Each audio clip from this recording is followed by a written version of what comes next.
चंद्रगुप्त द्वितीय की पत्नी कुबेरनगा किस वंश से संबंधित है? नाग वंश से, वाकाटक वंश से, कदम वंश से, शक वंश से। तो चंद्रगुप्त द्वितीय की पत्नी जो कुबेरनगा थी वह नाग वंश से संबंधित थी। ठीक है, तो इसमें हम कुछ बात करेंगे चंद्रगुप्त द्वितीय के विवाह के बारे में कि उनका किस किस वंश के साथ विवाह हुआ था। ठीक है, वैवाहिक संबंधों के बारे में अध्ययन करेंगे। तो चंद्रगुप्त द्वितीय की जो पत्नी कुबेरनगा थी वो किस वंश से संबंधित थी? नाग वंश से संबंधित थी। ठीक है, नागवंश के बारे में बात करें तो यह राजवंश जो था नागवंश जो था यह कहाँ पे था? यह राजवंश मथुरा में था। ठीक है, मथुरा, अहिछत्र और पद्मावती आदि क्षेत्रों में स्थित, यानी नागवंश जो था वो कहाँ पे था? मथुरा में था। ठीक है, मथुरा हो गया, और कहाँ पे है? अहिछत्र में है। ठीक है, अहिछत्र में है, और कहाँ पे है? और पद्मावती में है, और कहाँ पे है? पद्मावती में है। ठीक है, चंद्रगुप्त द्वितीय ने नाग राजकुमारी कुबेरनगा से शादी किया था इन्होंने, और कुबेरनगा की ही संतान कौन थी? प्रभावती गुप्ता थी। ठीक है, कुबेरनगा की ही पुत्री कौन थी? प्रभावती गुप्ता। कौन थी? प्रभावती गुप्ता, जिसकी शादी किसकी हुई थी? प्रवरसेन के शासक प्रवरसेन के साथ हुई थी। ठीक है, प्रवरसेन के शासक वाकाटक नरेश रुद्रसेन द्वितीय से हुआ था। ठीक, अब वाकाटक वंश की बात करेंगे। वाकाटक वंश की बात करें, यहाँ पे है वाकाटक वंश कौन था? तो वाकाटक सम चंद्रगुप्त द्वितीय जानता था।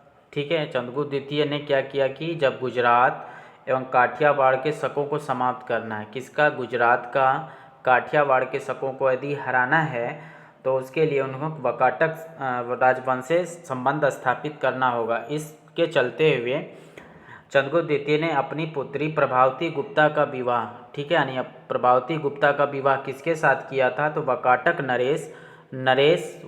नरेश किसके साथ? रुद्रसेन द्वितीय के साथ। ठीक है, रुद्रसेन द्वितीय के साथ किया था। किसकी शादी? प्रभावती गुप्ता की शादी किया था। ठीक है, और विवाह के कुछ समय बाद ही ये घटना देखने को मिलती है कि जब वाकाटक नरेश रुद्रसेन द्वितीय के साथ शादी होती है प्रभावती गुप्ता की, और प्रभावती गुप्ता कौन थी? कुबेरनगा की बेटी थी। तो कुछ समय बाद ही रुद्रसेन क्या हो जाता है? मर जाता है, और वो नाबालिग पुत्र के साथ वहाँ पे राजा बनते। इसके चलते प्रभावती गुप्ता ने अपने पिता का बहुत बड़ा योगदान किया था, वहाँ से शासन चलाती थी। ठीक है, अब बात करेंगे कदम शासक की। ठीक है, तीसरा ऑप्शन में जो दिया है कदम शासक, कदम के बारे में जानते हैं। कदम कौन थे? तो कदम वंश के शासक के बारे में हमें जानकारी किससे मिलती है? तालगुंडा अभिलेख से। कदम का वंश का कौन सा अभिलेख था? तालगुंडा अभिलेख। तालगुंडा अभिलेख किसका है? कदम्ब वंश का है। क्या? तालगुंडा अभिलेख। ठीक है, तालगुंडा अभिलेख कदम वंश का था।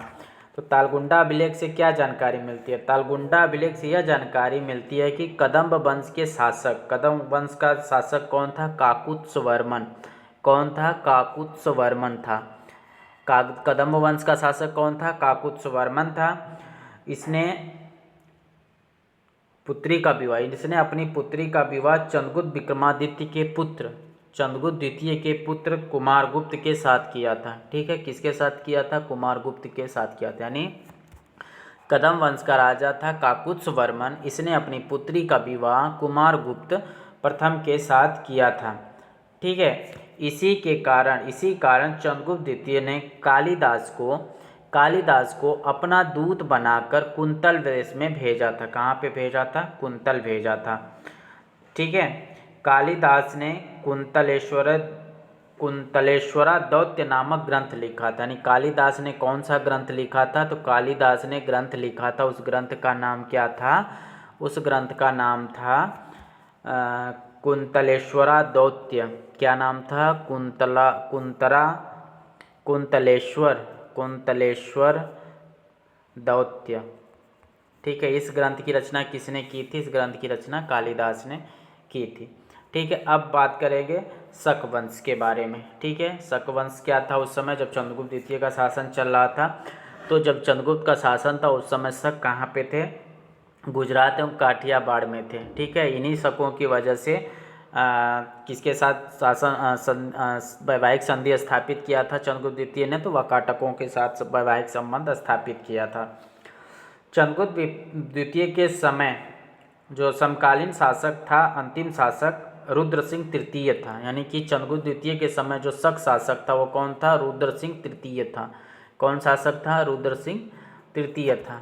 ठीक है, रुद्र सिंह तृतीय था। किसके समय में? चंद्रगुप्त द्वितीय के समय शक शासक कौन सा? रुद्र सिंह तृतीय था। गुप्त एवं वाकाटकों की सम्मिलित शक्तियों ने शकों को हरा दिया था। गुजरात जीतने वाला पहला गुप्त शासक चंद्रगुप्त द्वितीय ही था। ठीक है, गुजरात जीतने वाला सबसे पहला शासक कौन था? चंद्रगुप्त द्वितीय था। पहला प्रश्न पूछ रहा है यहाँ पे कि गुजरात जीतने वाला पहला गुप्त शासक कौन था? चंद्रगुप्त द्वितीय था, जिसने गुजरात जीता था। ठीक है, और इसने किस पे अधिकार कर लिया? भड़ौच बंदर, यानी कि शकों को हराकर गुजरात को जीतने के बाद चंद्रगुप्त द्वितीय ने किस बंदरगाह पे अधिकार किया? तो भड़ौच पे अधिकार किया। ठीक है, जैसे भृगुकक्ष भी कहा जाता है, और यह क्या था? यह एक बंदरगाह था। और इस शक के विजय की, यानी कि जो गुजरात जीतता है, कौन? चंद्रगुप्त द्वितीय जो गुजरात जीतता है, तो इसके गुजरात जीतने का प्रमाण हमें कहाँ से प्राप्त होता है कि उसने गुजरात जीता हुआ है?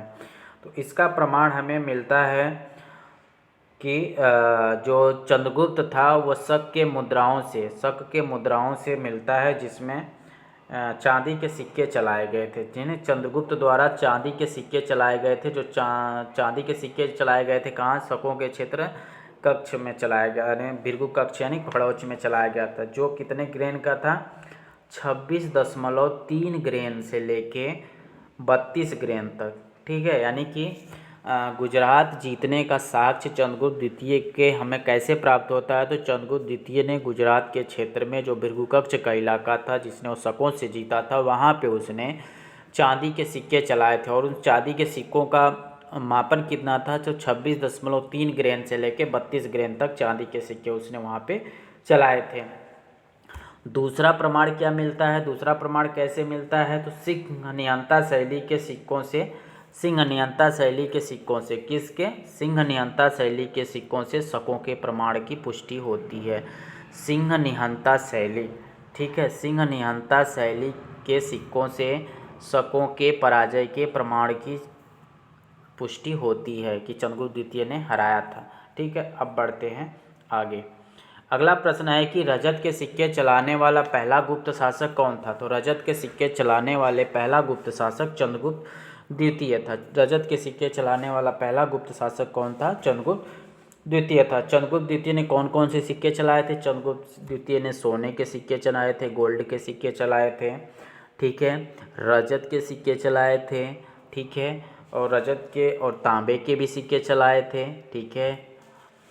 और रजत के सिक्के चलाने वाला पहला शासक कौन था? चंद्रगुप्त द्वितीय था। इसने 8 प्रकार की स्वर्ण मुद्राएं भी चलाई थी। कितने प्रकार की स्वर्ण मुद्राएं चलाई थी? 8 प्रकार की स्वर्ण मुद्राएं चलाई थी। चंद्रगुप्त द्वितीय पहला शासक था जिसने अश्वरूढ़ प्रकार, पर्यंक प्रकार, छत्रधारी प्रकार की मुद्राएं चलाई थी। चंद्रगुप्त द्वितीय ने अश्वमेघ प्रकार की मुद्रा नहीं चलाई थी। अश्वमेघ प्रकार की मुद्रा किसने चलाई थी? तो वो चंद्रगुप्त ने चलाई थी, ठीक है।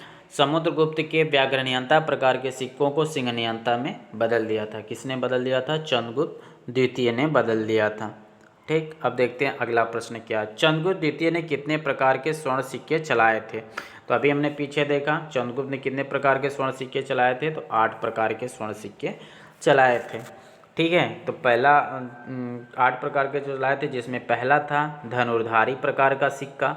धनुर्धारी प्रकार का सिक्का किसने चलाया था? चंद्रगुप्त द्वितीय ने चलाया था। धनुर्धारी प्रकार का सिक्का चंद्रगुप्त द्वितीय ने चलाया था, ठीक। धनुर्धारी प्रकार के सिक्के में क्या देखने को मिलता है हमें? तो मुद्रा का यह प्रकार सबसे अधिक मात्रा में प्राप्त होता है, यानी धनुर्धारी प्रकार का जो मुद्रा है वह सबसे अधिक मात्रा में प्राप्त होता है। किसमें सबसे अधिक मात्रा में प्राप्त होता है ये, ठीक है।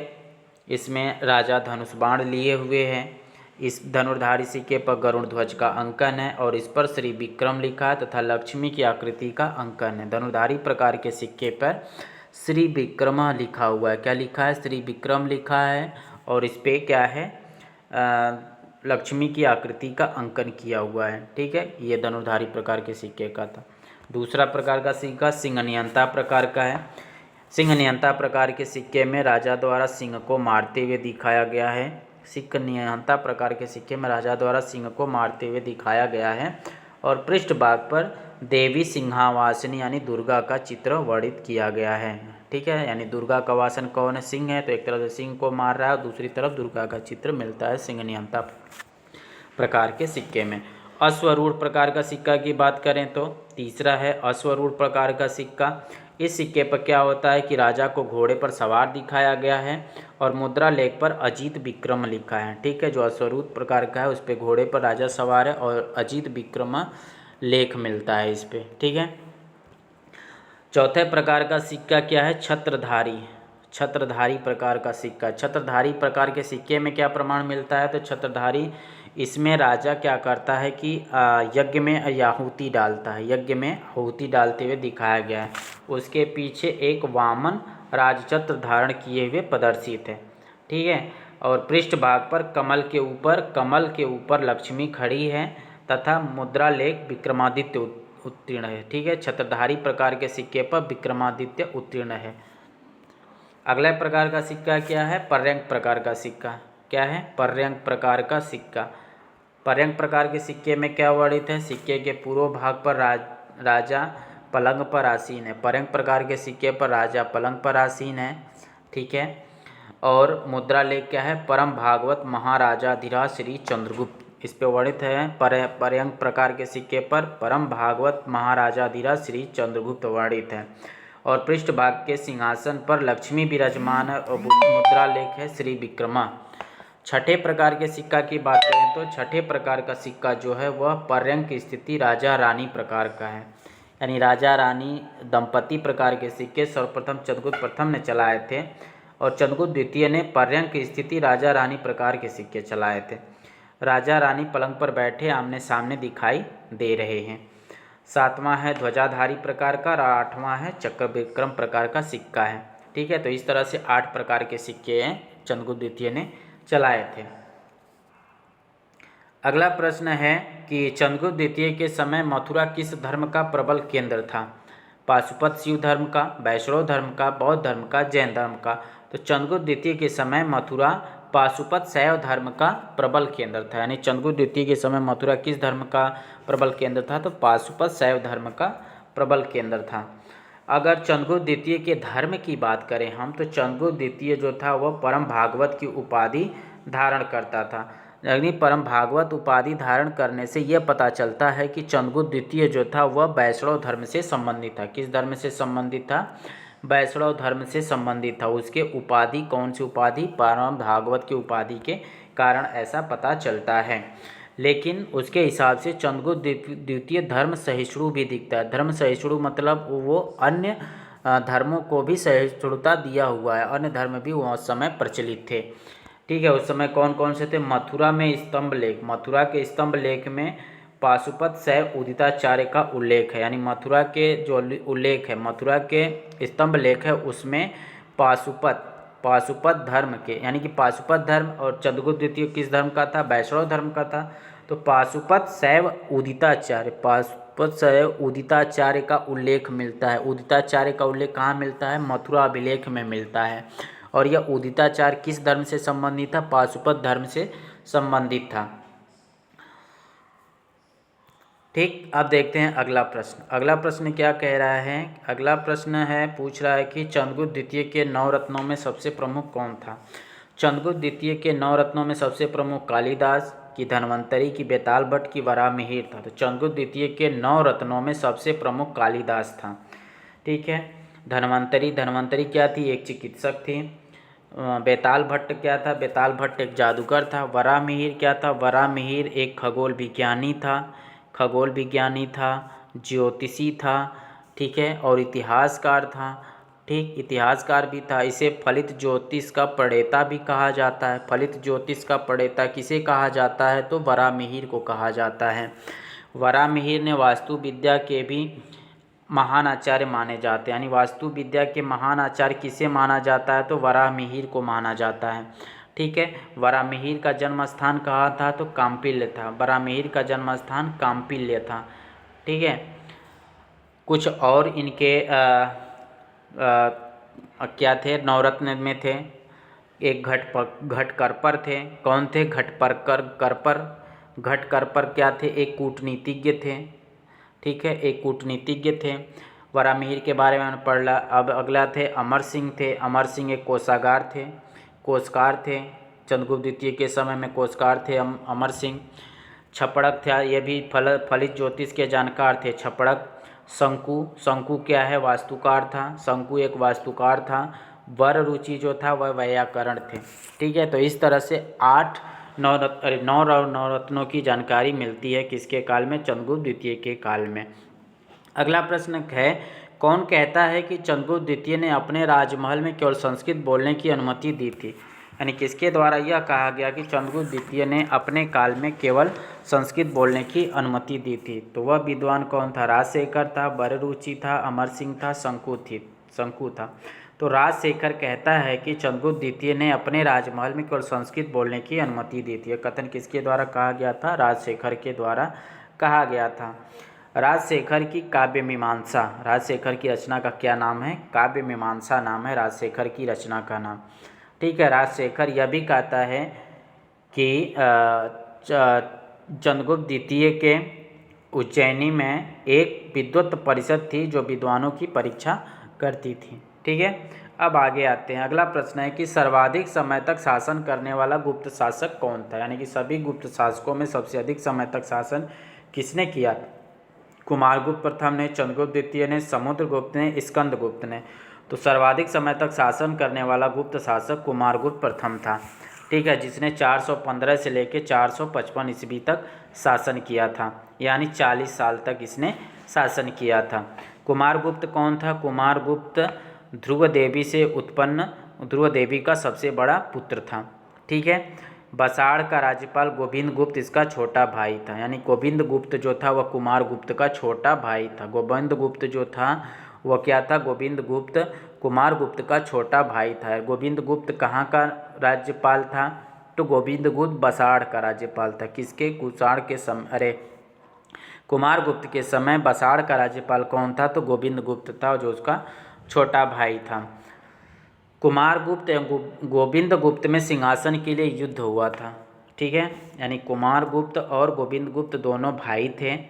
ठीक है, तो इन दोनों के बीच युद्ध हुआ था किसके लिए? सिंहासन के लिए। तो इसका प्रमाण कौन देता है? तो सर्वप्रथम भंडारकर बताते हैं कि कुमारगुप्त और गोविंद गुप्त के बीच क्या हुआ था कि सिंहासन को लेके झगड़ा हुआ था, परंतु ऐसा कोई ठोस तथ्य प्रमाण नहीं होता है। कुमारगुप्त की सर्वप्रथम तिथि बिलसद अभिलेख से प्राप्त होती है। ठीक है, सर्वाधिक समय तक शासन करने वाला कौन शासक था? तो कुमारगुप्त प्रथम था। अब आते हैं अगले प्रश्न पे।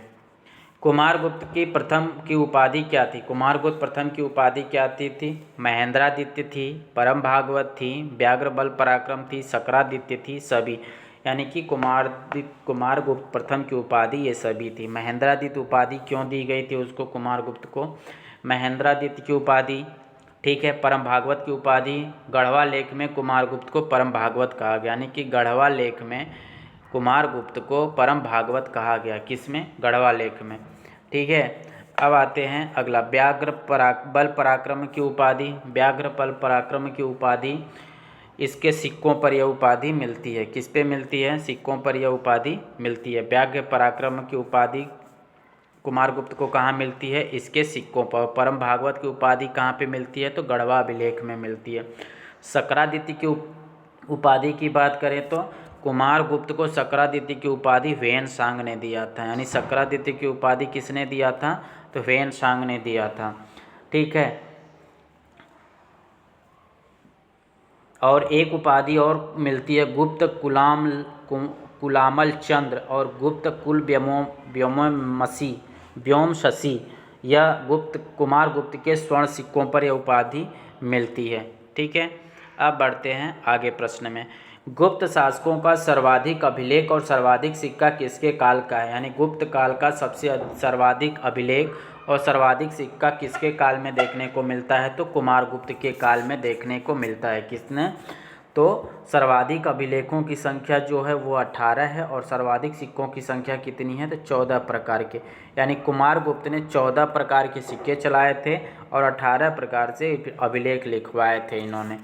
और सबसे ज़्यादा गुप्त शासकों का सर्वाधिक अभिलेख और सर्वाधिक प्रकार का सिक्का चलाने वाला शासक कौन था? तो कुमारगुप्त था। ठीक है, अब बात करते हैं कुमारगुप्त के अभिलेख के बारे में। ठीक है, कुमारगुप्त के अभिलेख के बारे में बात करें तो उन्होंने कौन कौन से अभिलेख चलाए थे।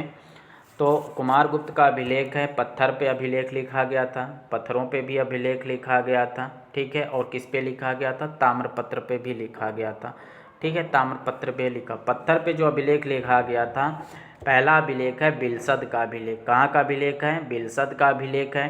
यह बिलसद का अभिलेख कहाँ पे पाया जाता है, उत्तर प्रदेश के एटा ज़िले में। बिलसद अभिलेख उत्तर प्रदेश के एटा ज़िले में पाया जाता है, ठीक। दूसरा अभिलेख जो है वह है मनकुंवर का अभिलेख। कहाँ का अभिलेख है, मनकुंवर का अभिलेख है, ठीक। मनकुंवर का अभिलेख है। यह अभिलेख कहाँ है, मनकुंवर अभिलेख इलाहाबाद में स्थित है। कहाँ पे स्थित है, इलाहाबाद में स्थित है। गढ़वा का अभिलेख, गढ़वा का अभिलेख भी इलाहाबाद में स्थित है। गढ़वा का अभिलेख भी कहाँ पे है, इलाहाबाद में है। मंदसौर का अभिलेख, मंदसौर का अभिलेख मालवा में स्थित है, ठीक है। करमदंडा का अभिलेख फैजाबाद में स्थित है। करमदंडा का अभिलेख कहाँ पे है, फैजाबाद में है। उदयगिरी का अभिलेख, उदयगिरी का अभिलेख मध्य प्रदेश में है। तुमैन अभिलेख, तुमैन अभिलेख कहाँ है, मध्य प्रदेश ग्वालियर में स्थित है। सांची अभिलेख, सांची अभिलेख आर्य संघ को दान देने, सांची अभिलेख। फिर है मथुरा अभिलेख, ठीक है।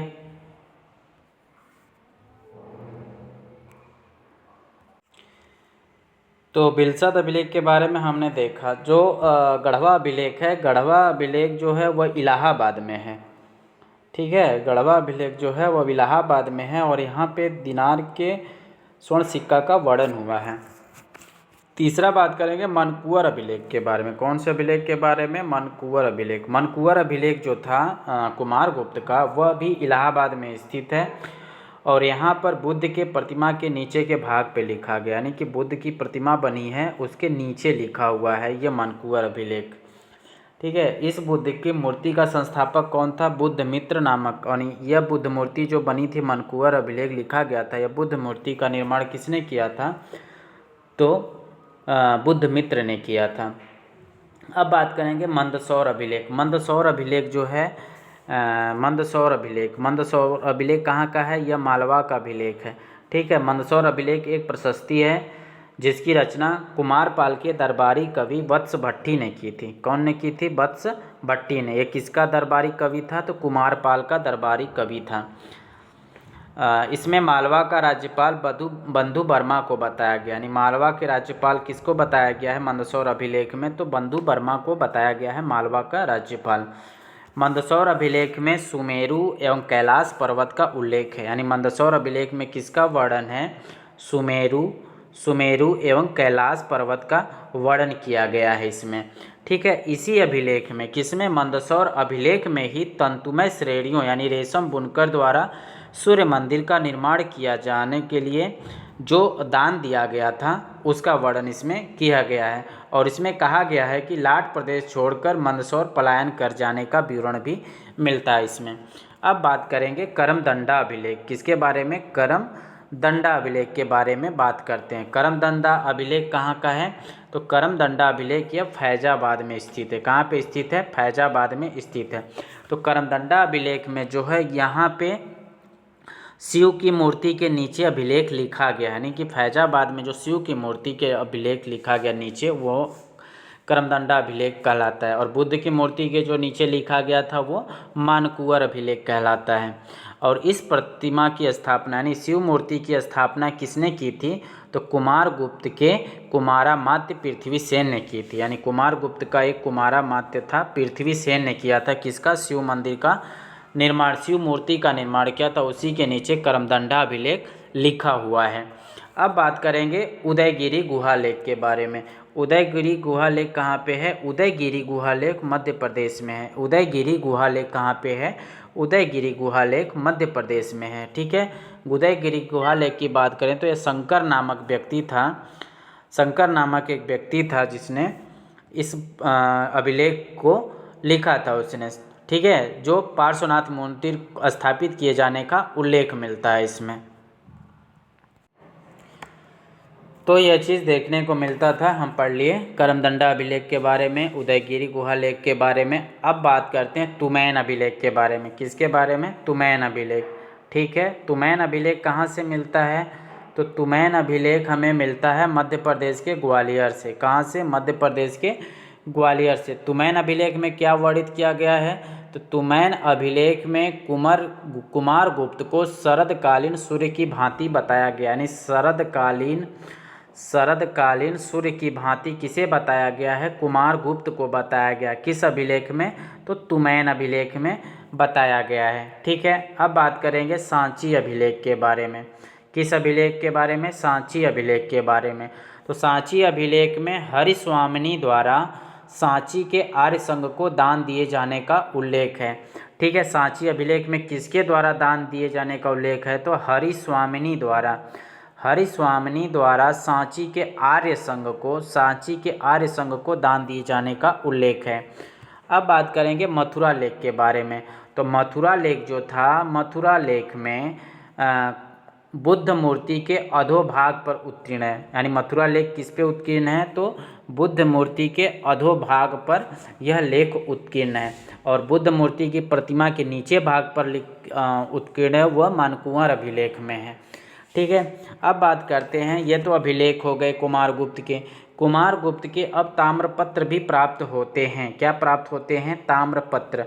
ताम्रपत्र कितने हैं? ताम्रपत्र 3 है। धनदेह ताम्रपत्र है, एक धनदेह ताम्रपत्र है, दूसरा दामोदर ताम्रपत्र है, किसका है? कुमारगुप्त का, और तीसरा है वैग्राम ताम्रपत्र, यानी 3 ताम्रपत्र मिलते हैं। धनदेह, दामोदरपुर ताम्रपत्र और वैग्राम ताम्रपत्र, 3 ताम्रपत्र मिलते हैं। अब बात करेंगे धनदेह ताम्रपत्र के बारे में। तो धनदेह ताम्रपत्र जो था वह दामोदर उसमें क्या किया गया? धनदेह ताम्रपत्र वराह स्वामी का वर्णन मिलता है इसमें, धनदेह ताम्रपत्र पे। और यह वराह स्वामी का क्या वर्णन मिलता है कि धनदेह ताम्रपत्र में जो वराह स्वामी नामक ब्राह्मण का नाम मिलता है, उसको नामक ब्राह्मण को भूमिदान का उल्लेख मिलता है।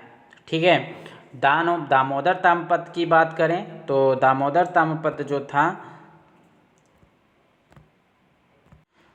दामोदर ताम्रपत्र है, दामोदर ताम्रपत्र में कुमारगुप्त की शासन व्यवस्था की जानकारी मिलती है, यानी कुमारगुप्त के शासन व्यवस्था की जानकारी किस ताम्रपत्र में मिलती है? तो दामोदर ताम्रपत्र में मिलती है। ठीक है, ब्राह्मणों को दान देने की जानकारी किस में मिलती है? जिसमें वराह स्वामी नामक ब्राह्मण को दान, वो है धनदेह ताम्रपत्र में, और शासन व्यवस्था की जानकारी दामोदर ताम्रपत्र में मिलती है। इसके अनेक पदाधिकारियों के नाम भी मिलते हैं। ठीक है, और वैग्राह ताम्रपत्र की बात करें तो वैग्राह ताम्रपत्र जो था, वैग्राह ताम्रपत्र में गोविंद स्वामी के मंदिर को भूमिदान दिए जाने का विवरण मिलता है। ठीक है, वैग्राम ताम्रपत्र में गोविंद स्वामी को, किसको? गोविंद स्वामी को भूमिदान देने का प्रमाण किस में मिलता है? तो वैग्राम ताम्रपत्र में मिलता है। अगला प्रश्न पूछ रहा है कि मयूर शैली की चांदी की मुद्राएं किस गुप्त शासक ने चलाई थी? तो मयूर शैली की चांदी की मुद्राएं कुमारगुप्त ने चलाई थी। तो कुमारगुप्त ने कौन कौन से सिक्के चलाए थे उसके बारे में हम देखते हैं। तो जैसे मान लेते हैं कि कुमारगुप्त के स्वर्ण, रजत एवं ताम्र की मुद्राएं प्राप्त होती हैं। सर्वप्रथम मध्य प्रदेश में मयूर शैली की चांदी की मुद्राएं ही इसने चलाई थी, यानी कि कुमारगुप्त ने सर्वप्रथम मयूर शैली की चांदी की मुद्राएं कहाँ चलाई थी? मध्य प्रदेश में। कहाँ पे मिलती है? मध्य प्रदेश में चांदी की मयूर शैली की मुद्राएं मिलती है। इस पर इसने गरुड़ के स्थान पर मयूर की आकृति का उत्कीर्ण किया है। इसने कुमारगुप्त ने कुछ नए प्रकार की मुद्राएं चलाएं, जैसे खड्गधारी प्रकार, गजारोही प्रकार, अप्रतिगह प्रकार, खड्ग निहंता प्रकार, कार्तिकेय प्रकार, यानी मयूर प्रकार की मुद्रा इन्होंने चलाई थी। कला की दृष्टि से मयूर प्रकार मुद्रा समस्त गुप्त मुद्राओं में सबसे सुंदर मानी जाती है, यानी मयूर प्रकार की जो मुद्रा कुमारगुप्त द्वारा चलाई जाती थी गुप्त साम्राज्य की, यानी गुप्त साम्राज्य की सबसे सुंदर मुद्रा मानी जाती है। सबसे सुंदर मुद्रा कौन सी मानी जाती है? मयूर प्रकार की मुद्रा मानी जाती है गुप्त काल की। और किसने चलाया था इसे? कुमारगुप्त ने चलाया था। और कुमारगुप्त की जो मुद्राएं वो मिली थी, वो कहाँ से मिली थी? तो महाराष्ट्र के सतारा जिले से। कहाँ से मिली थी? महाराष्ट्र के सतारा जिले से। महाराष्ट्र के सतारा जिले से कुमारगुप्त की 1395 मुद्राएं मिली थी। ठीक है, 95 मुद्राएं मिली थी। और बयाना निधि से कितनी मिली थी? तो बयाना निधि से कुमारगुप्त की 623 मुद्राएं मिली थी, यानी महाराष्ट्र के सतारा जिले से 1395 मुद्राएं मिली थी और बयाना निधि से 623 मुद्राएं मिली थी। इन मुद्राओं पे यानी कुमारगुप्त की मुद्राओं पे देवताओं के सेनापति कुमार का अंकन मिलता है, यानी देवताओं का सेनापति किसे कहा जाता है? कुमार का अंकन मिलता है इस पे। कुमारगुप्त ने समुद्रगुप्त के अनुकरण पर अश्वमेध प्रकार एवं बीड़ावादन प्रकार के सिक्के चलाए। समुद्रगुप्त की भांति इसने भी अश्वमेध यज्ञ किया था। किसने? कुमारगुप्त ने किया था।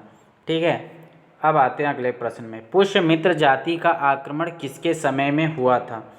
तो पुष्यमित्र जाति का आक्रमण किसके समय में हुआ था? तो कुमारगुप्त के समय में, समुद्रगुप्त के समय में, चंद्रगुप्त समय में, चंद्रगुप्त द्वितीय के समय में।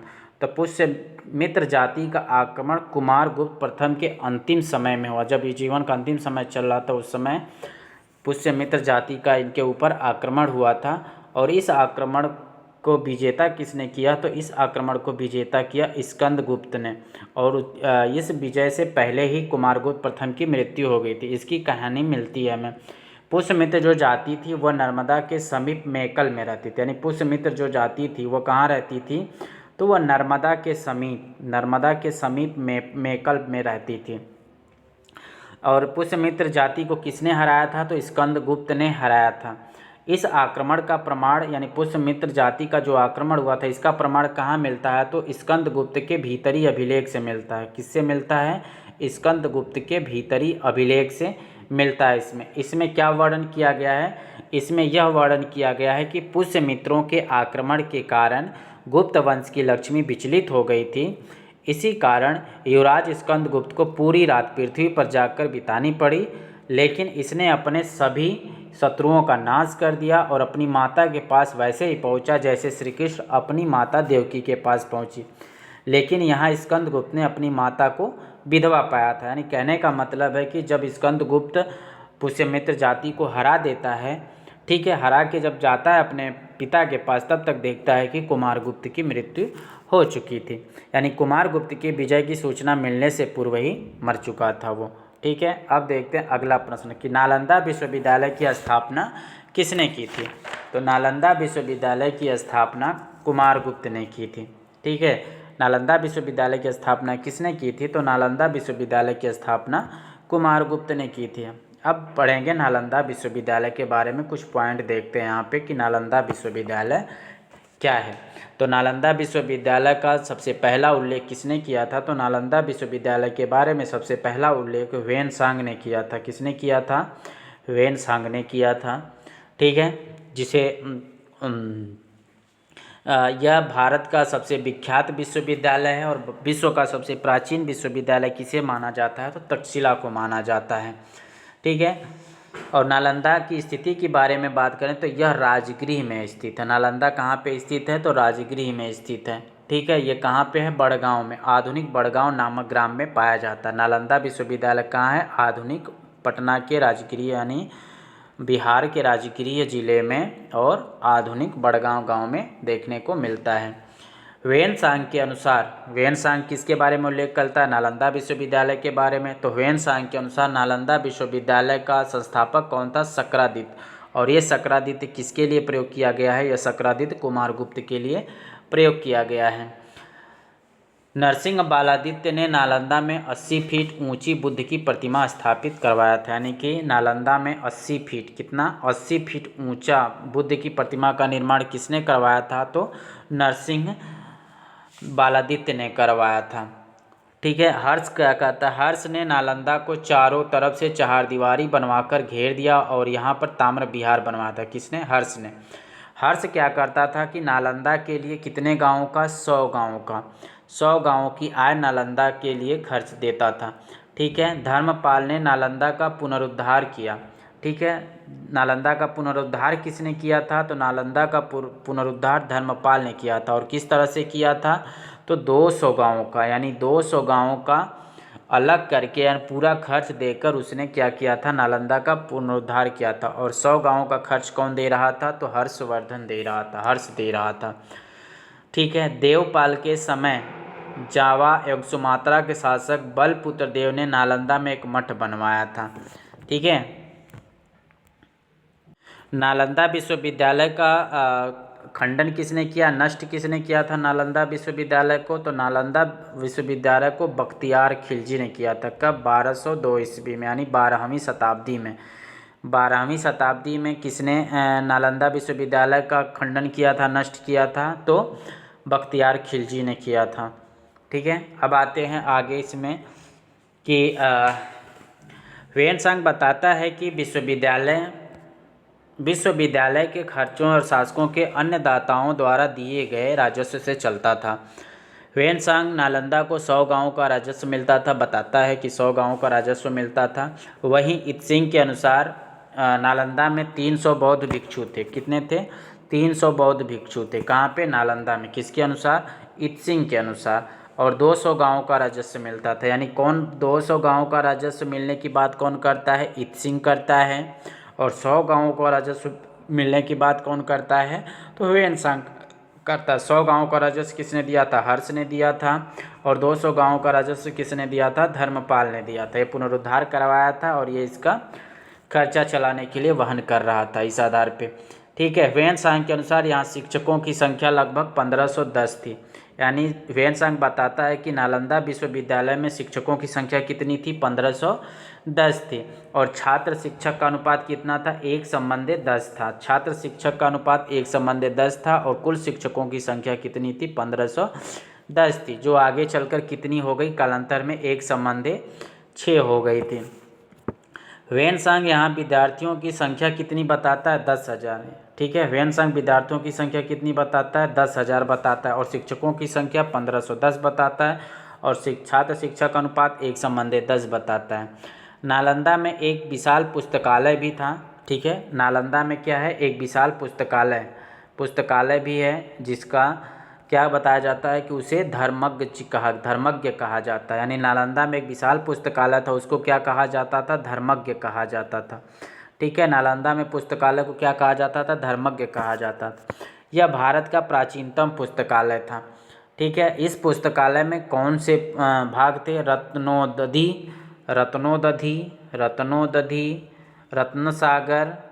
रत्नसागर और रत्नरंजक पुस्तकालय इसी के भाग थे। रत्नोदधि, रत्नसागर और रत्नरंजक ये पुस्तकालय के भाग थे। नालंदा महायान शिक्षा का केंद्र था। ये बहुत महत्वपूर्ण पॉइंट है, पूछ देगा कि नालंदा किस यान का केंद्र था? तो महायान शिक्षा का केंद्र था। नालंदा किस शिक्षा का केंद्र था? तो महायान शिक्षा का केंद्र कौन था? नालंदा था। महायान शिक्षा का केंद्र नालंदा था। ह्वेन-सांग बताता है कि नालंदा की प्रवेश परीक्षा बहुत कठिन थी। ठीक है, ह्वेन-सांग ने यहाँ 18 मारा है। ह्वेन-सांग नालंदा विश्वविद्यालय में कितने समय तक रहा? तो 18 महीने तक यह नालंदा विश्वविद्यालय में रहा। और यहाँ पर इसने किसका अध्ययन किया? तो इसने यहाँ पर योग शास्त्र का अध्ययन किया था। यानी कि ह्वेन-सांग ने नालंदा में किसका अध्ययन किया था? योग शास्त्र का अध्ययन किया था। कितने समय तक रहा? तो 18 महीने तक रहकर योग शास्त्र का अध्ययन किया। ह्वेन-सांग ने अध्यापन का भी कार्य किया था। नालंदा में चिकित्सा शास्त्र का अध्ययन सभी के लिए अनिवार्य था। ह्वेन-सांग के समय नालंदा के कुलपति शीलभद्र थे। यानी ह्वेन-सांग के समय नालंदा के कुलपति कौन थे? ह्वेन-सांग के समय नालंदा के कुलपति शीलभद्र थे। ठीक है, शीलभद्र थे। और इत्सिंग के समय कुलपति कौन थे? राहुल मित्र थे। यानी इत्सिंग के समय राहुल मित्र थे। और ह्वेन-सांग के समय कुलपति नालंदा का कौन था? तो शीलभद्र था। ह्वेन-सांग इन्हें सत्य एवं धर्म का भंडार कहता है। किसे? शीलभद्र को ह्वेन-सांग सत्य एवं धर्म का भंडार कहता है। ह्वेन-सांग के अनुसार जब शीलभद्र मरे तब मैं चीन में था। उनकी मृत्यु खबर सुनकर मेरे मुख से यही निकला कि आज ज्ञान का नेत्र बंद हो गया और संसार सागर से उतारने वाली नौका जाती रही। अब बात करते हैं इत्सिंग। इत्सिंग जो था, इत्सिंग नालंदा कब आया था? तो इत्सिंग नालंदा आया था 670 ईस्वी में। ठीक है, इत्सिंग नालंदा कब आया था? 670 ईस्वी में आया था। और यहाँ पर रहकर वह 400 ग्रंथों की प्रतिलिपियाँ तैयार की। कितने? 400 संस्कृत ग्रंथों की प्रतिलिपि तैयार की। किसने? इत्सिंग ने। और इसके समय कुलपति हम देख चुके हैं कि इसके समय कुलपति राहुल मित्र थे। नालंदा से 8वीं शताब्दी में चंद्रगोमिन, शांतरक्षित एवं कश्मीर से कश्मीर के पद्म संभव तिब्बत गए थे। तिब्बत एवं चीन जाने वाले नालंदा के अन्य विद्वानों में कमलशील, कुमारजीव, धर्मदेव एवं गुणवर्मा थे। देवपाल के समय में ज्ञानपाल एवं रत्नशील तिब्बत गए थे। ठीक है, तो यह था गुप्त काल के पीरियड का